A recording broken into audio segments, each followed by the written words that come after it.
So so welcome back, friends. Welcome back in another video tutorial from microbiology with Shagrik. So in our previous video we have discussed about the operon concept, right? So today we are going to discuss about black operon. This is the first part of black operon where I am going to clear all the important basic concept of black operon, okay? And then we are going to discuss in our next video about the catabolic repression, okay? How glucose play a important role to inhibit lac operon, okay? What is the role of glucose in lac operon? I am going to discuss in the next part of that video. So first of all, start the discussion of general structure of lac operon, okay? So first of all, you tell me that what kind of operon lac operon is. We have discussed in our previous video. So lac operon is an example of catabolic operon, right? That means there will be conversion of complex product into simpler product, right? You have to keep it in your mind. Now, so as we have discussed about the general structure of operon, there should be a regulatory part and structural part, okay? So remember here, in case of regulatory part, there will be a regulatory gene present, that is LAC-I, and in case of structural part, there could be 3 regulatory gene present, LAC-Z, LAC-Y, and in case of structural part, there will be 3 structural gene present, LAC-Z, LAC-Y, and LAC-A, okay? So as I have told you that the promoter in case of regulatory part is a weak promoter, and they will express the regulatory gene at a very low concentration, okay? So low concentration LAC-I, when lactose is not present in the environment, will bind to the operator and prevent RNA polymerase from transcription, okay?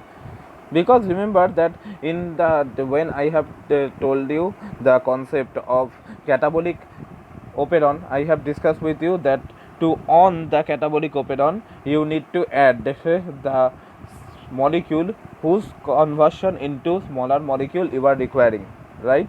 So we have to add lac to start our operon. Otherwise, as the LAC-I repressor is present or is interacting with the operator, so the RNA polymerase with the help of sigma factor also have the ability to recognize the promoter, but it will not start its transcription, right? As there is an obstacle in its way, and that obstacle is nothing but LAC-I repressor protein, okay? Now with the help of something we can remove the obstacle, okay? How we are going to discuss in our positive regulation. So after that removal of obstacle, the RNA polymerase will start transcription, okay, very wealthy, and start the production of beta galactosidase from LAC-Z gene. So LAC-Z gene will encode beta galactosidase protein. So what are the function of that beta galactosidase?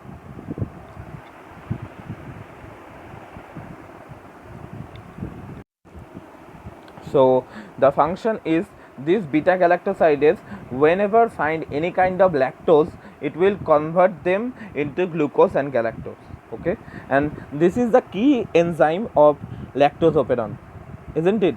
Because this enzyme is involved in conversion of something complex into something easier form, okay, that can be easily used up by bacteria, right? So now let's move to the next part, that is LAC-Y. So LAC-Y will lead to the formation of trans acetylase. LAC-Y will lead to the formation of permease, okay? So what are the utility of that permease? This permease will facilitate the lactose specific permeability. What is the meaning of that term? That remember, whenever bacteria will sense that I have too much amount of lactose in my environment, it will simply synthesize permease. Okay, this will permease will provide lactose specific entrance. Okay, so that means it is something a channel protein or transporter, right? And another thing, that is the last gene that lac operon incorporates, it is the lac A. Lac A will transcribe what? Lac A will transcribe trans-acetylase.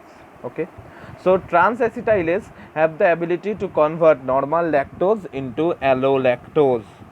So allolactose here working as a inducer. How it going on, I am going to discuss with you. So this allolactose will having beta 1,6 linkage instead of beta 1,4 that lactose usually provides or possesses, right? So that is the general structure of lac operon. We have two parts.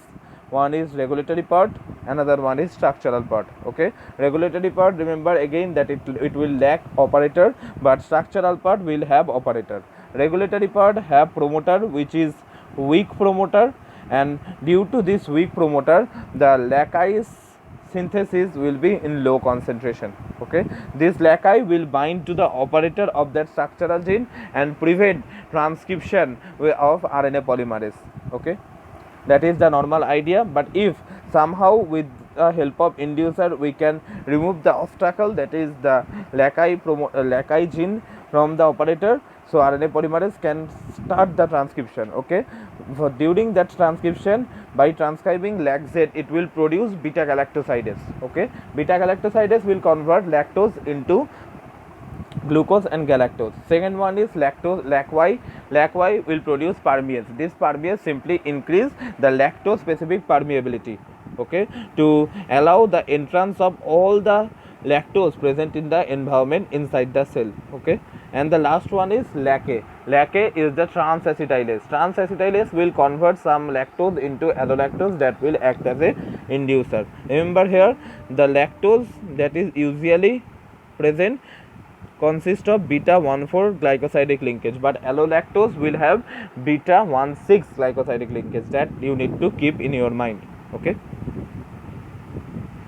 so in that video we have discussed about the general structure of lac operon, and in the next video I am going to discuss about the negative revolution. Okay, because as we have discussed that it is a catabolic operon, that means if lactose will not present in the medium, it will stop the operon. Okay, so how it stopped, okay, or how it is not working, okay, what are the molecular mechanism behind it, we are going to discuss in the next video. So till then, keep watching.